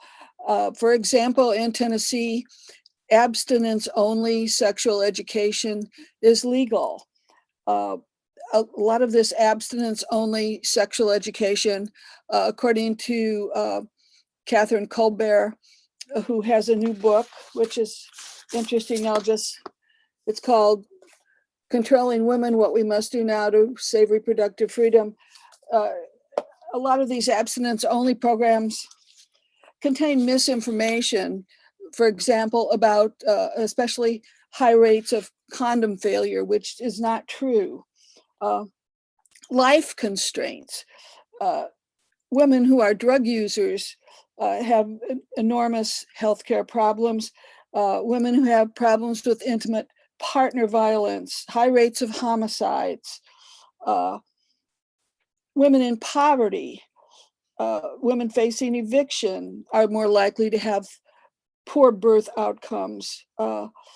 Poverty is a major source of stress, which leads to poor birth outcomes. Women who have jobs that don't have maternity leave. And there's another issue in which the United States is far, far behind other developed countries. Physically demanding jobs that women have to do during a pregnancy in order to support their families. In terms of healthcare disparity, in terms of the healthcare that we have now, TennCare recipients are more likely to have health complications. Blood clots and stroke are harder to catch with poor healthcare availability.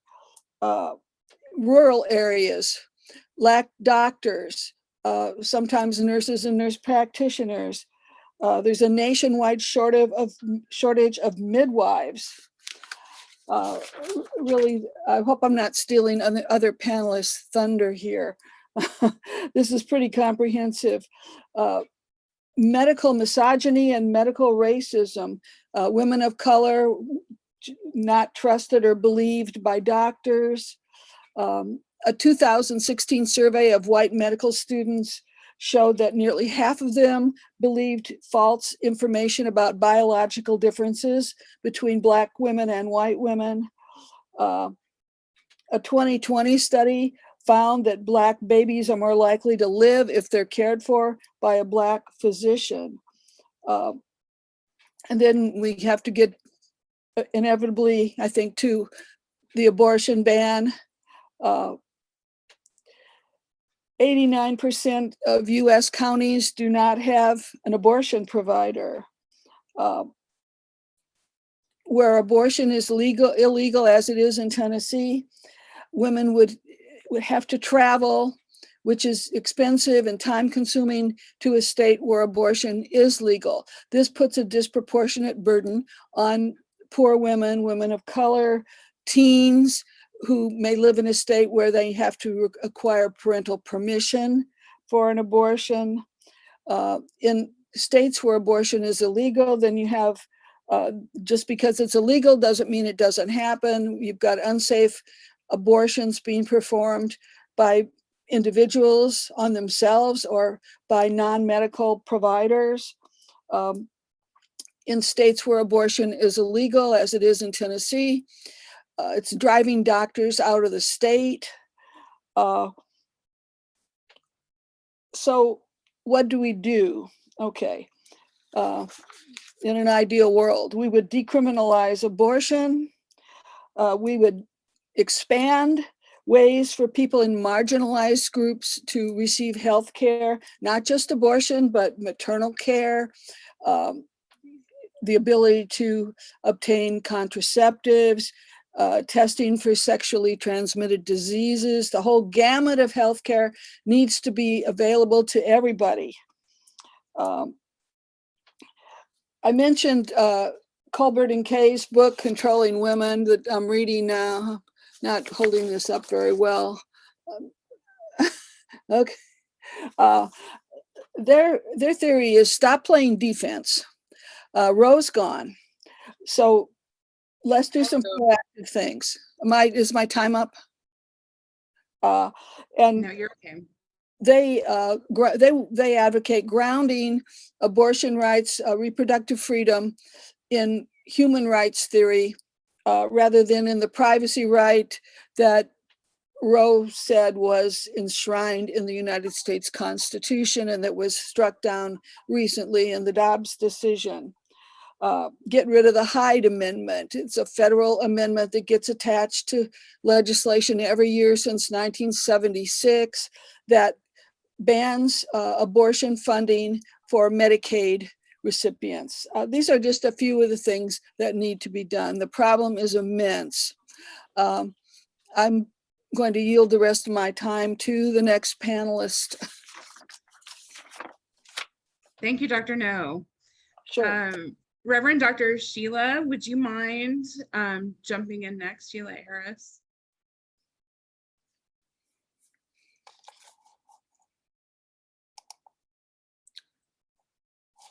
She needs to unmute.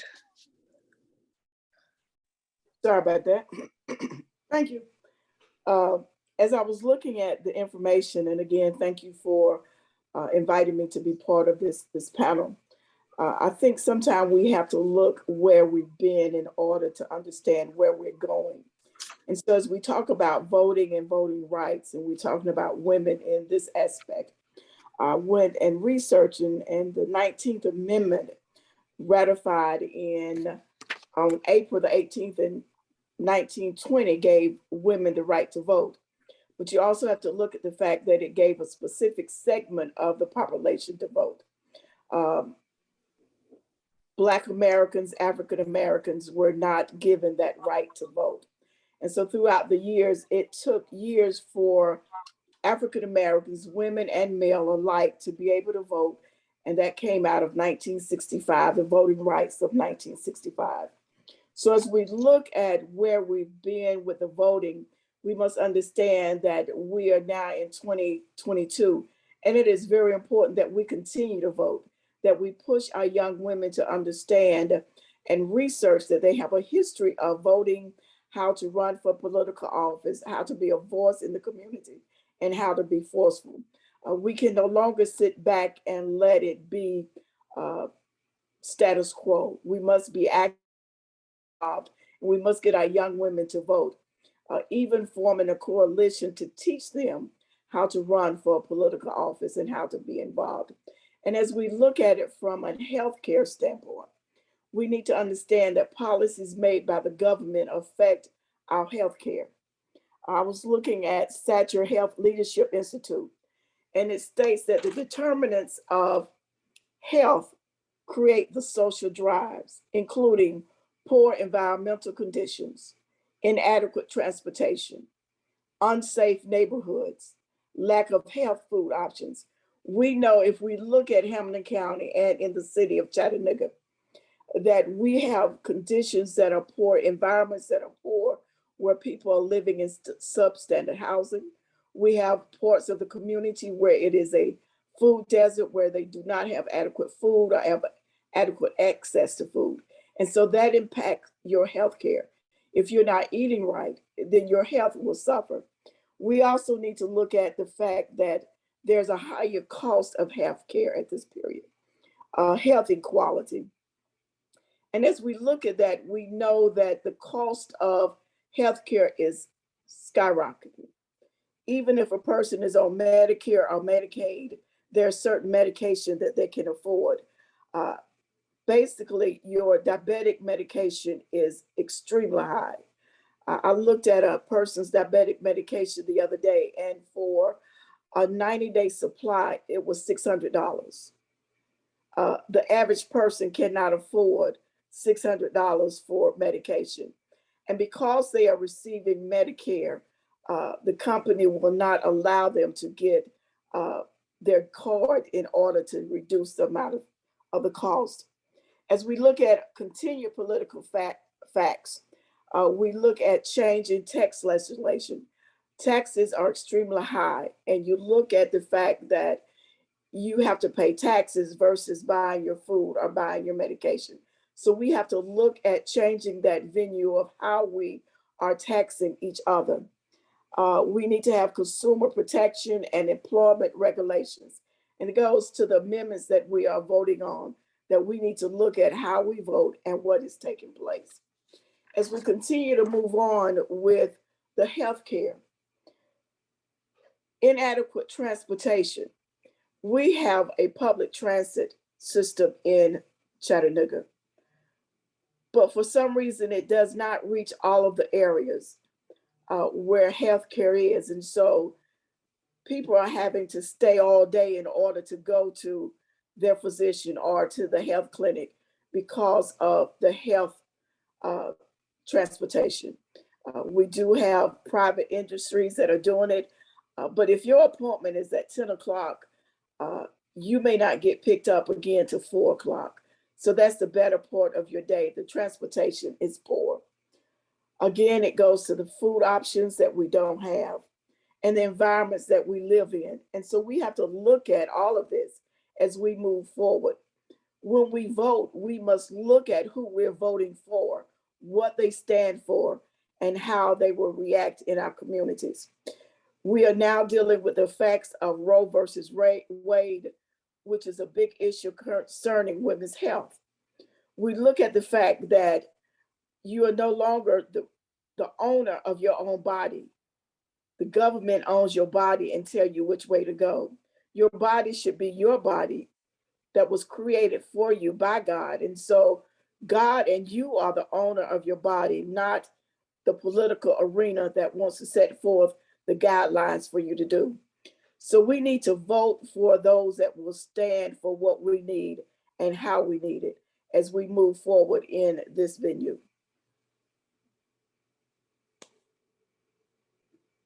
Thank you so much. We're going to go to our third panelist, Dr. Mary Lambert. Dr. Lambert, thanks for being here. You are welcome to talk now. Thank you so much. And I apologize, I was a bit late joining, but thank you very much for including me on this important conversation.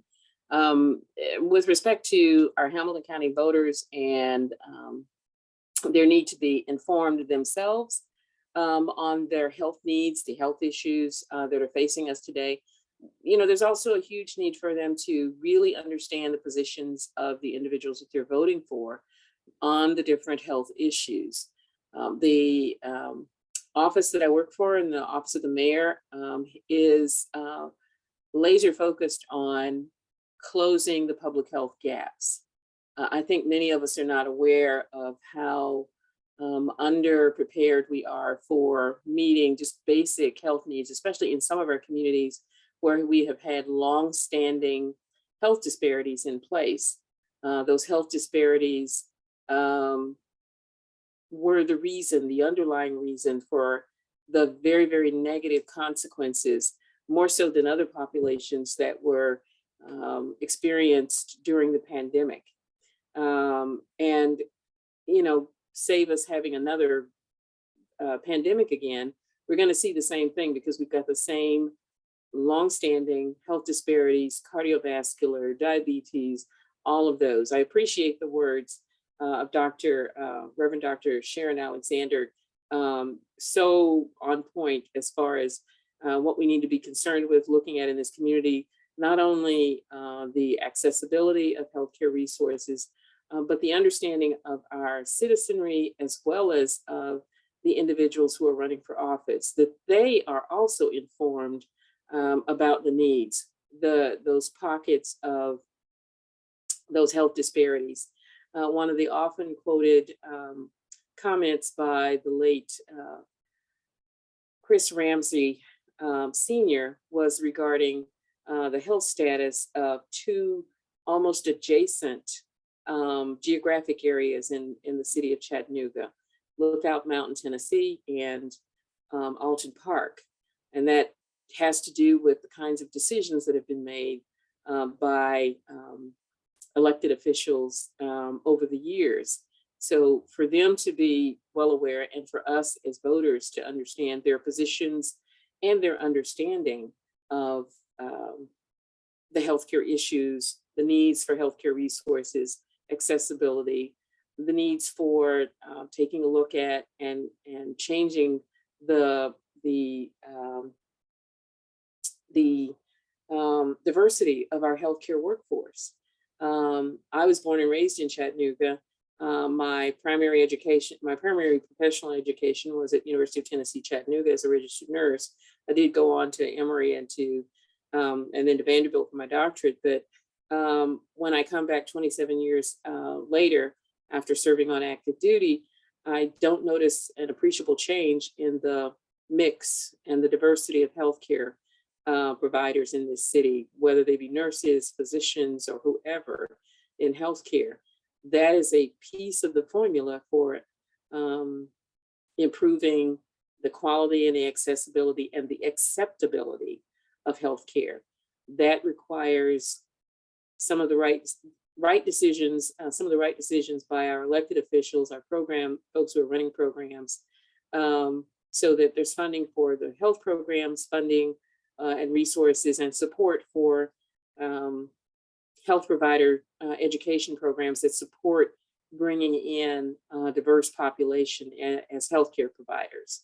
So we've got lots of challenges. I do think we've made some progress, but it's so important. I think the two most important points I have to mention would be having ourselves as educated as possible regarding the fact that and the recognition about those health diversities and the need for the accessibility, acceptability of healthcare, as well as the being informed about the positions and how well acquainted elected officials and candidates are with our healthcare issues.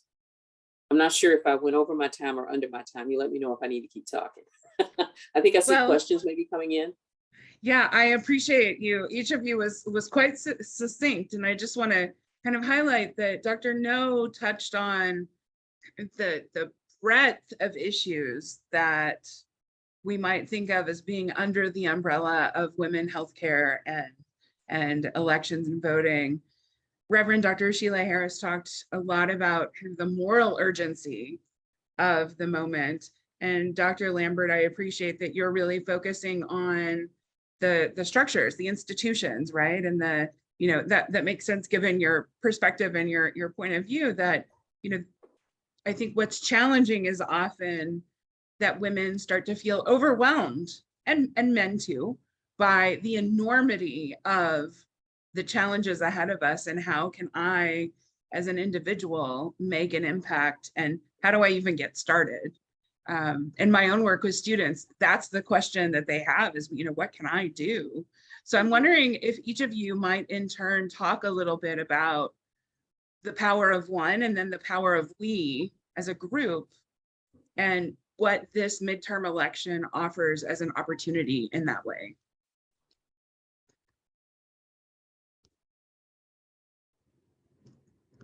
And Dr. Noe, I did mute you, so if you want to talk, just make sure you unmute yourself.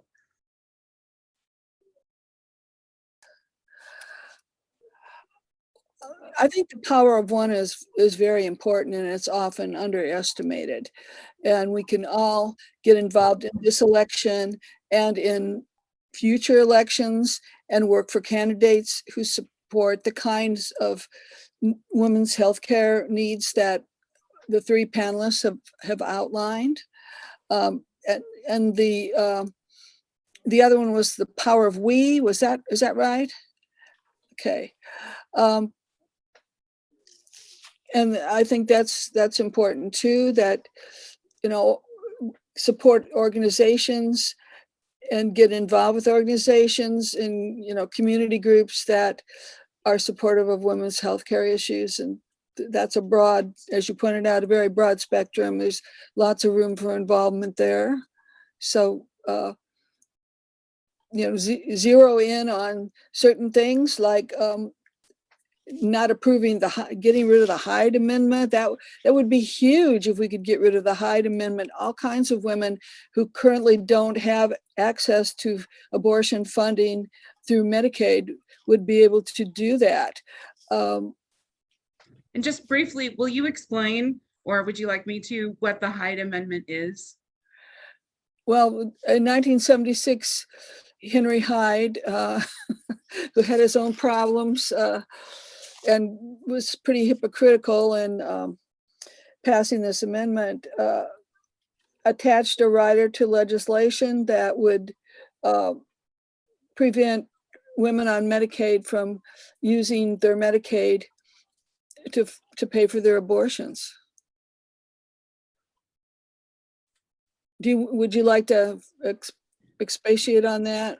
No, and I would just say that, you know, since that amendment was added, you know, or that rider that has become known as the Hyde Amendment, it's generally the practice of lawmakers in the Congress, the US Congress, to forbid the use of any federal dollars to support an abortion procedure, be that through Medicaid or anything else. And so, you know, that's just sort of a blanket rule that, as you were saying, if that were repealed or done away with, might open up some opportunities. I think there is a perception out there that federal dollars that go, for example, to Planned Parenthood go to support abortions, but those dollars are exclusively for women's well health care.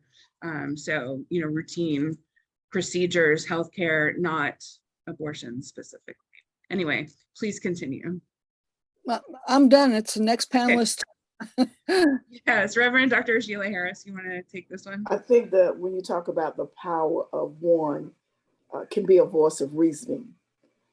That one person can speak reason to the issues.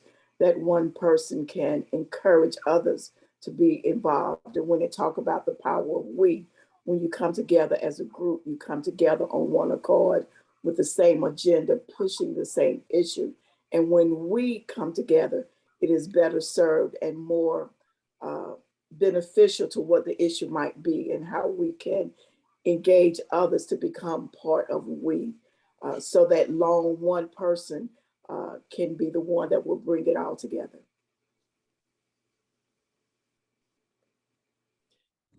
And yes, as far as, with respect to the power of one, I think the power of one is just that. It's very powerful. I think the influence that we have with our friends, our family members, our neighbors, to educate them to the things that they may not be aware of, they may not know about with respect to health needs, and with respect to the candidates and where maybe some of the candidates stand and how much experience or knowledge they may have regarding health needs and issues. The power of we is also incredibly important. I think of the number of community and community organizations who, many of them that I'm familiar with, have at least a part of their program activity related to health. The Greek organizations, the other civic organizations, I am not aware of any of them that don't have some element of activity in their programs, usually from their national offices, as guidance related to impacting the health of the community and the way that they do that. And they can do that with their power as an organization in educating the community, as well as in educating some of our elected officials and some of the candidates on the health issues.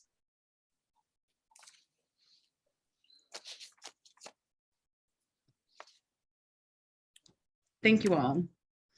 I want to address a question before I get to the specific one in the chat, and that is just kind of a general question and an acknowledgement. Okay, so numerically, there are more women than men in the United States. And I think we often fail to see that reflected back to us in the people who are representing us and making laws and making choices.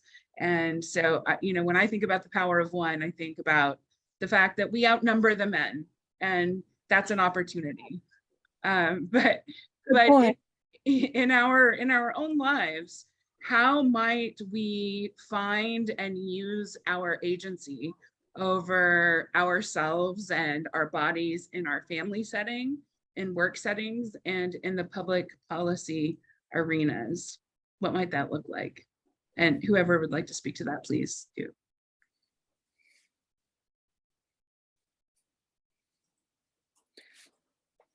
Wow.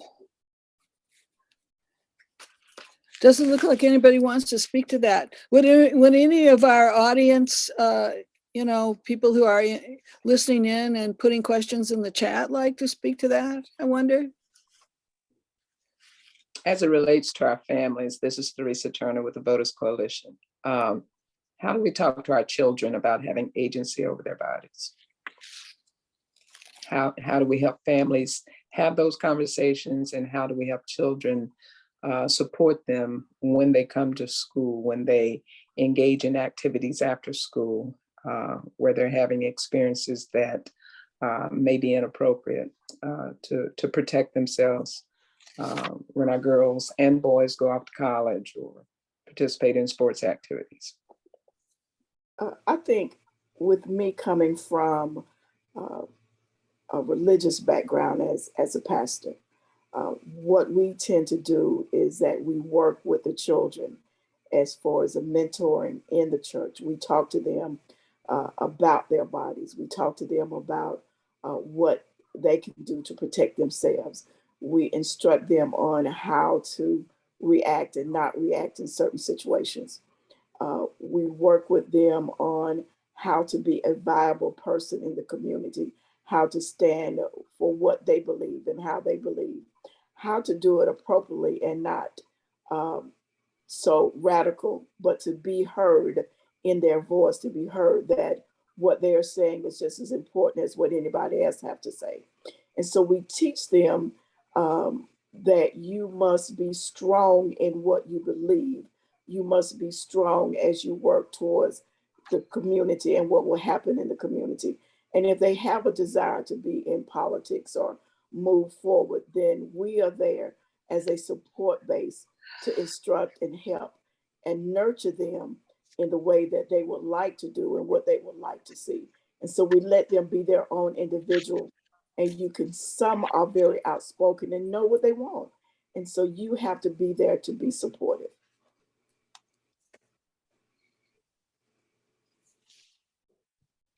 I know I'm a moderator and not a panelist, but I have a lot of thoughts about this. So I'm just going to jump in. I hope that's okay with everybody. I will just say that in my own experience, the ability to own my own agency has come to me in midlife. And I think that's because we have to recognize that the culture that we live in right now tells women to be small and to be quiet and to be selfless, right? It is seen as a virtue to make everyone else a priority over yourself in a way that diminishes our agency. And, you know, what I really hope is that we, as a collective, the people who are here and others, that we can create or change or make it so that younger women don't have to wait until they're in their 40s to feel like they have the right to speak up for themselves, to kind of deal with all the demons of the culture that they've been raised in. And so, you know, I think that everyone here, the educators, the healthcare providers, the faith community, the, you know, organized, you know, voter education community, we all have a role to play in that. And it's really modeling for younger women the idea that it is not noble to be selfless, that is in fact how you lose your agency. Those are my thoughts. If I can jump, yes. I think back when I first entered into politics, it was not something I thought I was going to do, but it just came about as I looked at Shirley Chisholm and Barbara Jordan, Fannie Lou Hamer, and Ruby Hartley. As I looked at them and saw what they had done, and I listened to my mother and my grandmother that said, you can do what you can do, what you need to do. And so when I entered politics, it was because of the women that had come before me. It was because of Dr. Tommy Brown that was there, that instructed me, that helped me on the journey. And there were so many others, that Charlotte Polk and all, that are no longer around, but they helped me on my journey. They nurtured me. And during that part of my life, I was very vocal. And so they really helped me in realizing what I could do and how I could become.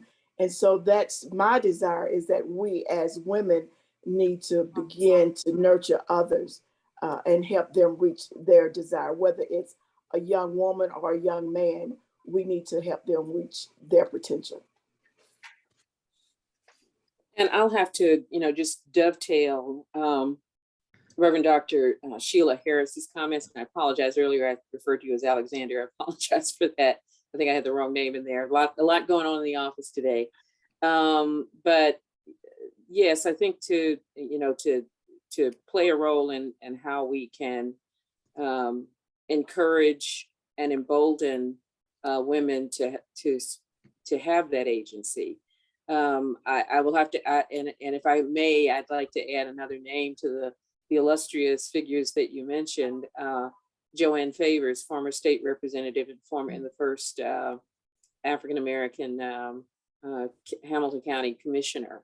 Those kinds of folks who I think have led the way, and we, and for us to continue to lead the way, so that folks speak, so that women speak for themselves, are inform themselves, educate themselves, and make it their business to educate those who would serve as elected leaders and make decisions for us. Evelina, you've got your hand up. So Yes. polite. Please. All right. Anyway, I'm a native of Tuskegee Institute, Alabama. And for those, by saying that, that says a lot for the African Americans here who know. I grew up in an environment where women were very involved in the girls' lives, young girls' lives. And we had Girl Scouts. That's where we learned leadership skills. And of course, our Girl Scout leaders were all African-American women. And for that reason, we were always encouraged to rise, reach for the highest calling, as we said. And then when I became a young parent, I started noticing the girls weren't being as, I guess, forthcoming in leadership kinds of position. They were always supporting the guys or the boys in high school. And so I said, I need to start an organization. So I started, because at that particular time, Girl Scouts didn't go up to high school level. They do now. But I started a group, an organization for girls. And it just, I just took them everywhere, exposed them to everything, and each of them supported each other in school and in high school, and they just blossomed. And I think that women can play a major role in the lives of girls developing into leadership skills, that you can do it. Why can't you do it? And give me a reason why. And by giving them the opportunity to practice those skills and supporting them and having another support group behind them, they're just not alone, I think is significant. Thank you so much for that. And Evelina, you mentioned in the chat this idea, this is a very specific idea, using mobile health units to service residents, especially seniors and people who are living in areas where it's sort of like a health desert, like we think of a food desert. And I'm just curious, especially Dr. Lambert, but others, what kinds of tools do we have available to help women and the community at large, frankly, in these times when healthcare is so hard? Yes, absolutely. Thank you for the question. And thank you, Dr. Holmes, for the, I noticed that, I thought that's what I have experience with very successful mobile health programs where we were able to go where folks did not have did not have healthcare resources. They were not accessible. So I have experience with some very, very successful efforts in other parts of the country, but I know that they could be of help in this part of the country as well. I do think it's a mechanism that it's a strategy that needs to be voiced and promoted as often as we can and wherever we can. And for those efforts that are currently in place, they're CHI Memorial, SIMPA have those mobile health vans. We often see them at health fairs, that kind of thing, but they have a regular operation, especially SIMPA. I think the more that we can highlight the effectiveness of bringing those kinds of services in the community, the better off we're going to be. But I think there's not enough visibility of what's there and the fact that there's so much potential to do so much more. As a beginning, what we've done with the city is to have registered nurse navigator clinics, and that's just as a beginning at our community health centers. In particular, the community centers, the old RFDs, the old rec center, that's what they formerly were called, having registered nurse clinics at least a half a day, 1 day a week at every community center that's in one of the areas of health disparities, known areas of health disparities. So we're actually bringing some of those services to those individuals. And we're allowing the community members in those communities of health disparities to inform us as to what they would like to see more of, in the way perhaps of more hours for the nurse clinic, blood pressure checks, referrals for needed primary health care, as well as what they would like to see in the way of health education classes. Some of the feedback we've gotten from some of the centers is they want nutrition classes, they want hypertension classes, diabetes, managing your diabetes classes, healthy cooking demonstration classes, which are culturally appropriate for the food preferences, that kind of thing, for that community.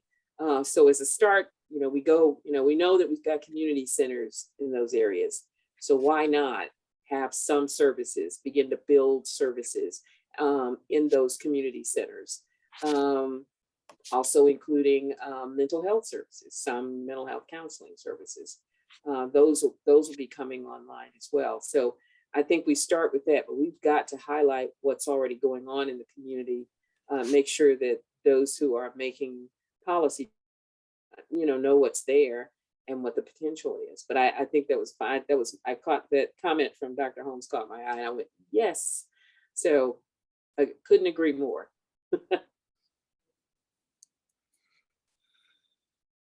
So I want to ask another question that I think about a lot as an educator, and I imagine that each of you will have a very different perspective on. As we're trying to build awareness around some of these issues and ways that we can address them, and getting the word out about candidates, campaigns, and those sorts of things, how do you recommend people try to stay informed?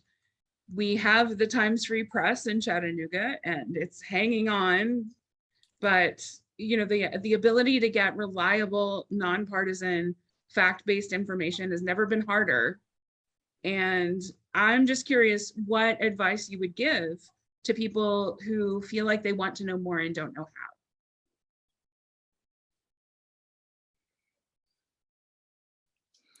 how. I think with our younger generation, they use a lot of social media. And I think if we were able to develop a specific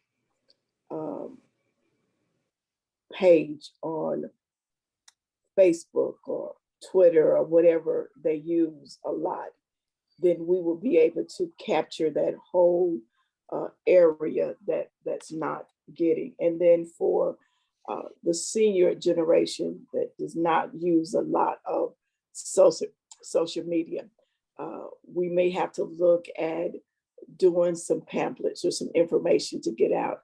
And I find the other greatest avenue is to get information to the churches, because a lot of the information will come from the church. If there's a paper that goes out once a month that is distributed to the churches that talk about the political issues, that talk about the candidates, give an overview of what's going on, then I think you will reach a different segment of the community, and then they will be able to take that paper and pass it on to somebody else. And so you will reach a vast amount that will be able to get the information and share it.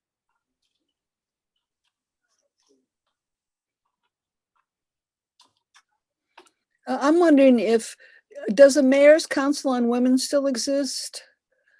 That was active under under Mayor Burke? If it does, that might be a venue for organizing a way to get out information in a widespread kind of way. Yes, it does. The Mayor's Council on Women, the Council on Women does still exist, and there are subcommittees under that council. And one of those subcommittees is a health committee. As a matter of fact, it meets the first Friday of each week, and the next meeting is this Friday, 11:30 to 1 p.m. at the Family Justice Center. And folks that are who are interested could contact the office of the mayor, and they would be connected with the person who could send them an invite. It's it's a well-attended meeting, that health subcommittee of the Council on Women, and certainly a venue where lots of discussion, problem identification, and recommendations are made by volunteers from the community. Dr. Holmes is part of that group. There may be others here who are part of that group. So certainly a voice, and it's focused particularly on women and women's health.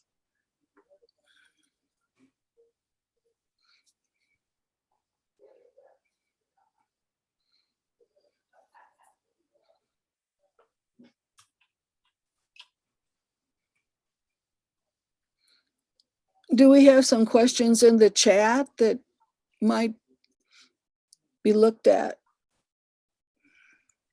We've addressed most of them. Yeah. Yes. The ones that have come in privately and publicly. I don't know. I have appreciated this conversation so much, and I'm just wondering if anyone else has anything that they want to make sure we touch on before we wrap up this second panel.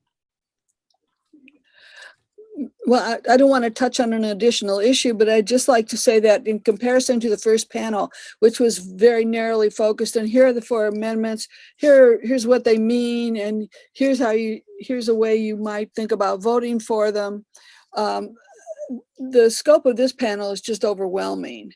And maybe the solution is to have more panels on more targeted issues, like maternal mortality or access to contraception or whatever all. I mean, that's just a thought. I think in trying to prepare people for next week's midterm election, or if you want to vote early, you can vote early through Thursday of this week still. We wanted to just touch on some of these issues that might be in or on voters' minds as they head to the voting booth. But certainly, I think these discussions, as Theresa said in the chat, are needed. We need more of these very rich discussions about some of the challenges we face and how to create better understanding and more pathways for leadership development and, efforts to impact our system. So absolutely. Yes, Dr. Holmes, please. Yes, one of my concerns as I listen to the news has to do with our doctors. I'm very concerned about our OBGYN doctors leaving the areas, and that's real. And I just wondered if we have had any doctors, have you heard of any doctors raising those concerns, or any patients or whatever? Have we lost doctors? Because, we're trying to get doctors to our area, especially African-American doctors. And that's one of the things that we need more of a discussion on, because we are talking about health disparities among women, especially among African-American women, because a lot of them seek African-American physicians, and they just practically don't exist in Chattanooga. And that may be a reason why they're not getting the care that they really need. Because if you can, I have lived in many different states and been in many different places, and I know that the health of my physician that I had here who died, he constantly did research on medicine as it impacts African Americans. He was always doing research in that particular area. And that's what I like. I like a physician who is up to date on people like me, who can take care of me. And, you know, God bless him, he's gone, but he put me on a nice regimen for my medical care. And I'll stay on it till I die, until I find another physician that's doing research. But it's important that people know the bodies that they're treating and the reaction to medicine. And so it's important that you select the right physician, and the right physician may not be here in Chattanooga. Thank you for that. Thank you for that. Well, I'm going to hand it over to Theresa Turner, who wants to say a few things in closing. Theresa.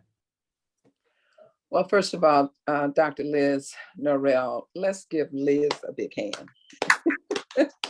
I want to say that on a very short notice, she just stepped up to the plate. She was not originally affiliated with the Voters Coalition, but thank God we have a voter education team leader in the form of Joe Boshier, who has a wider network than what I as an individual or any of us have. And I want to thank Dr. Sheila Harris for always saying yes to anything that's asked of her. Dr. Mary Lambert, likewise. These are women that I just sort of stumble upon as a person who's not from Chattanooga, but whose names keep coming to me, and you keep seeing in various rooms doing all the important work, along, of course, with Dr. Evelina Holmes. And then Dr. Marcia Noe, thank you for agreeing to be a part of this discussion. I had not met you before, but you all have done a phenomenal job. To Joe, keep doing what you're doing. I want to encourage everyone, if you haven't watched the PBS series, I think it's on WTCI, on the Making of America, there's a segment on there that talks about how to engage the young people. And Dr. Harris is sort of right on point with, using the social media in non-traditional ways. The young people don't even use Facebook anymore. We old folks are still using Facebook. But I think when we go back and we listen to what the young people were able to do, both in the Me Too movement and the George Floyd movement, we could probably expand this conversation and what we're doing right here today 100-fold if we get the young people in Dr. Norell's class and in all of your classes, and where in all of your churches where we impact and we have audiences with young people, to not only learn from what has happened before us, but to be able to pass the baton to them and pick up and to move forward from where we've been able to come and to where we need to go. But I encourage you all to stay on the battlefield. We know we have about 6 days to do whatever we're going to do. And then we have real work continuing after that. So thank you, everyone. And I'd like for Dr. Holmes, if you have any closing comments as our founder, to acknowledge and thank everyone else. Well, I would just like to express my gratitude and thank you for an excellent presentation. I mean, the topics we've had today, I think were very timely, needed, and I hope that this is just the beginning. I'd like to thank our leadership team. We have Sharon Alexander, who is the lead for voter registration. And we have Gertha Lee on here, who's the assistant lead for voter participation, getting the people out to vote. And we have Bo on here, Joe rather, Boshier, who put this together. And this is what we need, Bo. Joe, we need this. This is what we need. Thank you all for taking the time out of your busy schedule to devote time to educating us on these topics. I appreciate it. As a final word, remember that Tuesday is election day. So I hope you all will vote if you haven't already. If you want to vote early voting in Tennessee continues through Thursday, November 3rd. So that's tomorrow, yes. So thank you all for attending and we appreciate you so much. Have a great day.